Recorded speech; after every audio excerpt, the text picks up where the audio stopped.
नमस्कार दोस्तों, आज मैं आपके लिए बहुत ही इंपॉर्टेंट क्वेश्चन कराऊंगा रीजनिंग के। रीजनिंग बहुत ही इंपॉर्टेंट होता है, तो चलिए स्टार्ट करते हैं। पहला सवाल, 234 का रिलेशन 81 से है तो 143 का रिलेशन किस संख्या से बनेगा। आपके पास देखो चार ऑप्शन भी हैं। सबसे पहले मैं आपको बता दूं, अगर आपको वीडियो पसंद आता है तो लाइक का बटन सभी बच्चे दबा दें, ठीक है। और शेयर उन बच्चों तक जरूर कर देना जो कोचिंग सेंटर तक नहीं तैयारी करने जा पा रहे, घर पे रह के तैयारी कर रहे हैं, ठीक है। तो चलिए, जिनको ये प्रश्न आता है कमेंट में अपना आंसर बता दें। अगर नहीं आता है तो हमारा सॉल्यूशन देख लीजिएगा। 234 से 81 कैसे बनेगा, देखना कैसे बनेगा। हमारे पास 2 है, 3 है और 4 है। 2 है, 3 है और 4 है। अगर मैं इन तीनों संख्याओं को प्लस कर देता हूं तो कितना हो जाएगा, 2 और 3 5, 5 और 4 9 हो जाएगा। और 9 का मैं कर दूं स्क्वायर तो 9 का स्क्वायर कितना होता है, 81। मतलब मुझे 81 मिल गया। बिल्कुल वैसे ही देखिए, ये संख्या मेरे पास 1, 4 और 3 है। अगर मैं इनको भी जोड़ दूं तो 1 और 4 5, 5 और 3 कितना हो जाएगा, 8। जैसे इसका स्क्वायर किया था मैंने, बिल्कुल ऐसे ही इसका कर देता हूं। तो 8 का स्क्वायर करूंगा तो कितना होता है, 64। अब देखिए ऑप्शन में 64 दिया गया है कि नहीं, सी ऑप्शन में दिया गया है। अगर 64 नहीं दिया जाता ऑप्शन में तो फिर ये तरीका हमारा गलत हो जाता, फिर हमें कोई दूसरा तरीका लगाना पड़ता, ठीक है। चलिए अब देखेंगे अगला सवाल। अगला सवाल है 1, 5, 14, 30, 55, 91 क्वेश्चन मार्क। सीरीज को देखोगे, सीरीज बढ़ते हुए क्रम में लग रही है। अब देखना, पहले 1 था, 1 से हो गया 5 तो कितना जोड़ लिया, 4।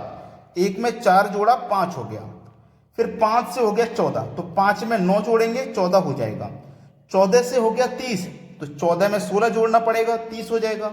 और 30 से हो गया 55 तो 30 में आपको 25 जोड़ना पड़ेगा, 55 हो जाएगा। 25 से हो गया 91 तो 25 से वो 55 से 91 हो रहा है तो हमें कितना जोड़ना पड़ेगा, इसमें 36 जोड़ना पड़ेगा, 91 हो जाएगा। अब इसका मतलब यहाँ पे हम क्या जोड़ें कि ये संख्या मिल जाए। देखो हम संख्याओं को जोड़ रहे हैं लेकिन किस तरीके से जोड़ रहे हैं वो पता लगाना जरूरी है। ये हमने 4 जोड़ा, 4 मतलब 2 का स्क्वायर जोड़ा, 9 जोड़ा, 9 मतलब 3 का स्क्वायर जोड़ा, 16 जोड़ा, 16 मतलब 4 का स्क्वायर जोड़ा है, 25 जोड़ा मतलब 5 का स्क्वायर जोड़ा गया, 36 मतलब 6 का स्क्वायर जोड़ा। तो इसका मतलब देखो 2, 3, 4, 5, 6, 6 के बाद क्या जोड़ेंगे, 7 का स्क्वायर। और 7 का स्क्वायर क्या होता है, 49। इसका मतलब 91 में हमें 49 जोड़ना है। 91 में 49 जोड़ेंगे तो हो जाएगा 140। और 140 दिया गया है आपके डी ऑप्शन में। डी ऑप्शन आपके प्रश्न का बिल्कुल सही जवाब है। चलिए अब देखते हैं अगला सवाल। अगला प्रश्न है, यहां पे देखो जो सिमेट्री बन रहा है इसमें हमें क्वेश्चन मार्क दिया गया है। ये यहां पे कौन सी संख्या है कि वो पता करना है। इसको करने का सबसे पहला तरीका होता है कि हमको ये देखना है कि बड़ी संख्या किस तरफ है। तो आप ऐसे चलोगे तो बड़ी संख्या 33, 29 और इस तरीके से हम क्वेश्चन मार्क की संख्या फाइंड कर लेंगे। इसका मतलब प्रश्न को हमें ऐसे सॉल्व करना है। तो इसका मतलब 8 और 17 से हमें 33 बनाना है। 8 और 17 से 33 देखो कैसे बना सकते हैं। अगर मैं इन दोनों पहली संख्याओं को जोड़ दूं, 17 और 8 को जोड़ दूं तो ये हो जाएगा 25। लेकिन चाहिए तो मुझे 33, ये तो अभी 25 हुआ है। तो इसका मतलब है कि मुझे कुछ ना कुछ और करना पड़ेगा तब मेरा 33 आएगा। पहले मैंने इन दोनों को जोड़ा, 25 आ गया। अब ये जो पहले वाली संख्या है 8, इसको फिर से जोड़ देता हूं तो 25 में 8 जोड़ूंगा 33 हो जाएगा, ठीक है। अब इन दोनों को जोड़ दो, 12 और 5 17। जैसे मैंने यहां पे पहले वाली संख्या को जोड़ा था, बिल्कुल यहां पे भी पहली वाली संख्या को जोड़ दूंगा, मतलब 12 को जोड़ दूंगा। अब 17 और 12 को जोड़ूंगा तो कितना हो जाएगा, 29।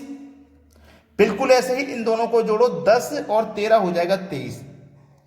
फिर क्या करना है, पहले वाली संख्या को दोबारा जोड़ना है, मतलब 10 को दोबारा जोड़ूंगा तो 23 में 10 जोड़ूंगा तो 33 हो जाएगा। और 33 मेरा कहां पे है, डी ऑप्शन में।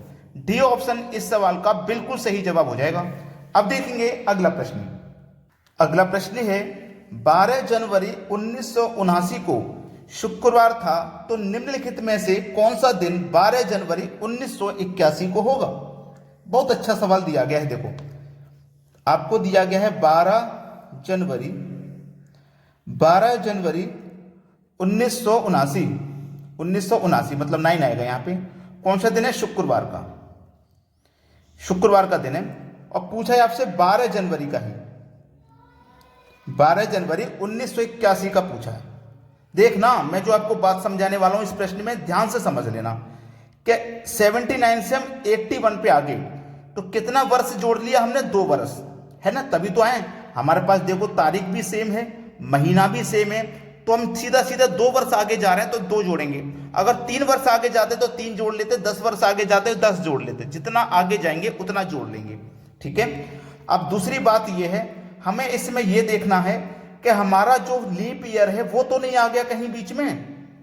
अगर लीप ईयर बीच में आ गया है, एक लीप ईयर बीच में आ जाए तो एक एक्स्ट्रा जोड़ेंगे, 2 लीप ईयर बीच में आ जाए तो 2 एक्स्ट्रा जोड़ेंगे। ठीक है, चलिए अब मेरा यहां 79 के बाद में 80 आएगा तो जो 1980 जो आ जाएगा वो लीप ईयर होगा। 1980 क्या होगा? लीप वर्ष होगा, जो कि 4 से कट जाएगा। लीप वर्ष की पहचान होती है, देखो 1980 आएगा, मैं क्या कह रहा हूं 1980, लास्ट की 2 डिजिट अगर 4 से कट गई तो समझ लो वो लीप वर्ष है। लीप वर्ष का मतलब फरवरी का महीना 29 का रहेगा। ठीक है, तो देखो यहां पे लीप वर्ष आएगा 1980, बीच में 1980 लीप वर्ष आ जाएगा जिसमें फरवरी का महीना 29 का रहेगा। तो लीप वर्ष अगर आ गया है तो इसमें एक और जोड़ना है। फिर अगर मान लो 1979 के बाद में 1989 का पूछता, 10 वर्ष का अंतर दे देता तो 10 जोड़ते, और बीच में जितने लीप वर्ष आए थे उतने जोड़ते। अब बीच में 2 लीप वर्ष आए थे तो 2 जोड़ते। ठीक है, तो 2 और 1 3, तो हम इसमें शुक्रवार में कितना जोड़ देंगे? 3, 1 2 3। तो शुक्रवार के बाद शनिवार, रविवार, सोमवार, तो यहां कौन सा दिन आ जाएगा? सोमवार का। ठीक है, यहां कौन सा दिन आ जाएगा भैया? सोमवार का दिन आ जाएगा। ये आपके सवाल का बिल्कुल सही जवाब है।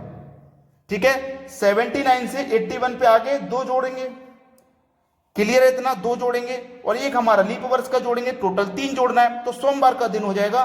बी ऑप्शन आपके सवाल का बिल्कुल सही जवाब है। अब देखते हैं अगला सवाल। अगला प्रश्न है, मूवमेंट शब्द के अक्षरों को कितने तरह से क्रमबद्ध कर सकते हैं? मूवमेंट शब्द लिखा हुआ है कहीं पे और एग्जाम में आ जाए ये प्रश्न, भाई कितनी तरीके से क्रमबद्ध कर सकते हो? क्रमबद्ध का मतलब है कितने तरीके से लिख सकते हो आप इसको। ठीक है, ये इसका मतलब है। तो सबसे पहले क्या करना है, आपको ये अल्फाबेट काउंट कर लेने हैं, कितने हैं? 1 2 3 4 5 6, 6 अल्फाबेट है ना, तो फैक्टोरियल 6 लिख दो। ठीक है, फैक्टोरियल 6। अब आपको ये चेक करना है कि कोई ऐसा अल्फाबेट है जो सबसे ज्यादा बार रिपीट हुआ हो। सबसे ज्यादा बार एम रिपीट हुआ, यानी कि 2 बार में, है ना, तो इसके बाद में 2 फैक्टोरियल लिख दो। सबसे पहले जितने अल्फाबेट है फैक्टोरियल उतना, फिर सबसे ज्यादा बार जो अंक रिपीट हुआ है उतना फैक्टोरियल बटे में। ठीक है, अब देखो फैक्टोरियल 6 का मतलब क्या है? 6 से स्टार्ट करते हुए 1 तक जाना है। मल्टीप्लाई 6 से स्टार्ट करते हुए 1 तक जाना है, इसका मतलब ये है। और फैक्टोरियल 2 का मतलब क्या है? 2 से स्टार्ट करते हुए 1 तक जाना है। 2 गुने 1 से 2 गुने 1, ये कट ही जाएगा। अब देखो 6 पंजे 30, 30 का 4 से गुना करो तो 120, और 120 का 3 से करेंगे तो 360। तो हमारा प्रश्न का जो सही जवाब आ जाएगा वो कितना आ जाएगा? 360। मतलब पहला ऑप्शन बिल्कुल सही जवाब है। अगर आपने अभी भी लाइक नहीं किया है वीडियो को तो लाइक कर दें, और शेयर नहीं किया है तो भैया शेयर जरूर कर दें। ठीक है दोस्तों, धन्यवाद।